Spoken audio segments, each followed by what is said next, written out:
Hello bakers, இந்த வீடியோவில் எப்படி ஈஸியாக வீட்லேயே குட் டே பிஸ்கெட்டை பண்ணுறதை பார்ப்போம்.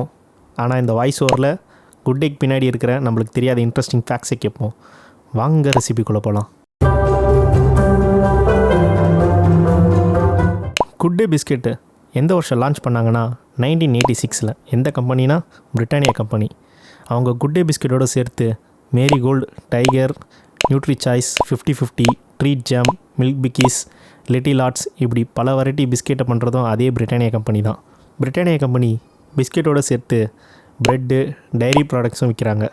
23 டேட்டா படி பிரிட்டானியா கம்பெனியோட மொத்த ரெவன்யூவில் 80% ரெவன்யூ பிஸ்கெட்லேருந்து மட்டும் வருது.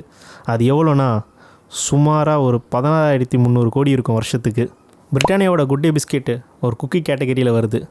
இந்தியாவில் நட்ஸ் யூஸ் பண்ணி பண்ணுற பிஸ்கெட்டு ரொம்ப காஸ்ட்லியாக சேல்ஸ் ஆகிட்டு இருந்தது. இது எல்லா இந்தியன் ஹவுஸ் ஹோல்ட்ஸாலையும் வாங்க முடியாத நிலைமையில் இருந்தது. பிரிட்டானியா கம்பெனியோட குட் டே பிஸ்கெட் தான் இந்தியாவிலே ஃபஸ்ட்டு நட்ஸ் யூஸ் பண்ண பிஸ்கெட்டை எல்லா இந்தியன் ஹவுஸ் ஹோல்ட்ஸ்க்கும் கொண்டு போய் சேர்த்துது. இந்த பிஸ்கெட்டுக்கு குட் டேன்னு பேர் வச்சதுக்கான காரணம் என்னென்னா ஸ்ப்ரெட்டிங் ஹாப்பினஸ். அவங்க டேக்லைனே என்னென்னா it's a smile that makes a day good day. அதாவது ஒரு சின்ன புன்னகை நம்ம நாளை அழகானதாக மாற்றும். எப்படி மூவிலெல்லாம் ஒரு போட்டி இருக்கோ, ரஜினி விசஸ் கமல், அஜித் விசஸ் விஜய், அந்த மாதிரி இங்கேயும் ஒரு போட்டி இருந்தது. Good day versus Amul. அமுல்னு யோசிச்சா நம்மளுக்கு முதல்ல ஞாபகம் வர்றது ஹை குவாலிட்டி மில்க்கும் ஹை குவாலிட்டி பட்டரும் தான். இதே தான் அமுலும் யோசித்தாங்க. பாலும் வெண்ணையும் நம்ம பண்ணுறோம், ஏன் பட்டர் பிஸ்கெட்டை நம்ம பண்ணக்கூடாதுன்னு. அப்படி யோசிக்கிற நேரத்துக்குள்ளே வெளியூர் ஆட்டக்காரனான பிரிட்டானியா கம்பெனியோட குட் டே பட்டர் பிஸ்கெட் மார்க்கெட்டை ரொம்ப கெட்டியாக பிடிச்சிட்டு இருந்தது. இதை எப்பட்றா சமாளிக்கிறதுன்னு அமுல் கம்பெனி யோசிச்சுட்டு இருந்தாங்க. அப்போ தான் அவங்களுக்கு ஒரு ஐடியா வந்தது.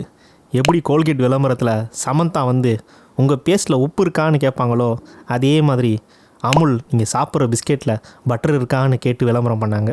மற்ற கம்பெனி பிஸ்கெட்லலாம் வெறும் 0.3%லேருந்து 3% தான் பட்டர் இருக்குது. பாக்கி 20லேருந்து 22% வெஜிடபிள் ஆயில் தான் இருக்குது. ஆனால் அமுலோட பட்டர் பிஸ்கெட்டில் மட்டும்தான் 25% பட்டர் இருக்குது, வெறும் 0% தான் வெஜிடபிள் ஆயில் இருக்குதுன்னு ஃபோட்டோ கம்பேரிசனோடு போட்டாங்க. ரைட் சைடில் அமுலோட பட்டர் பிஸ்கெட்டும், லெஃப்ட் சைடில் குட்டேயோட பிஸ்கெட்டும் வச்சாங்க. ஆனால் குட்டே பேரை மட்டும் போடலை. இதை பார்த்து நம்மால் சும்மா விடுவானா? ஒரு மாதம் கழித்து குட்டே ஒரு சரியான தக்லைஃப் கொடுத்தது, அதே ஃபோட்டோ கம்பேரிசனை வச்சு. ரைட் சைடில் அமுலோட பிஸ்கெட்டோட பிக்சரை வச்சு 25% பட்டருன்றது நம்ம பாடிக்கு நார்மல் அளவை விட 7 மடங்கு அதிக கொலஸ்ட்ராலை சேர்க்கும். ஆனால் எங்கள் குட் டே பிஸ்கெட்டில் இருக்கிற ஒரு சின்ன ஸ்மைல் இந்த நாளை அழகானதாக மாற்றும்னு விளம்பரப்படுத்தினாங்க. நம்ம பேட்டை படத்தில் வர மாதிரி சிங்காரம் நான் வீழ்வேன் என்று நினைத்தாயோ அப்படின்னு செம்மையாக ஒரு தக்லைஃப் கொடுத்தாங்க. இப்படி நிறைய பேக்கிங், கொஞ்சம் ஃபன், கொஞ்சம் ஃபேக்ட்ஸோட வீடியோ பிடிச்சிருந்ததுன்னா லைக் பண்ணுங்கள், ஷேர் பண்ணுங்கள், கமெண்ட் பண்ணுங்கள். முக்கியமாக சப்ஸ்கிரைப் பண்ணிவிட்டு அந்த பெல் ஐக்கானை தட்டி விட்ருங்க. அப்போ தான் நாங்கள் போடுற புது புது வீடியோக்கான நோட்டிஃபிகேஷன் உங்களுக்கு ஷோ ஆகிட்டே இருக்கும். Until then, bye from Baker's Street. இது வே டு டேஸ்ட்.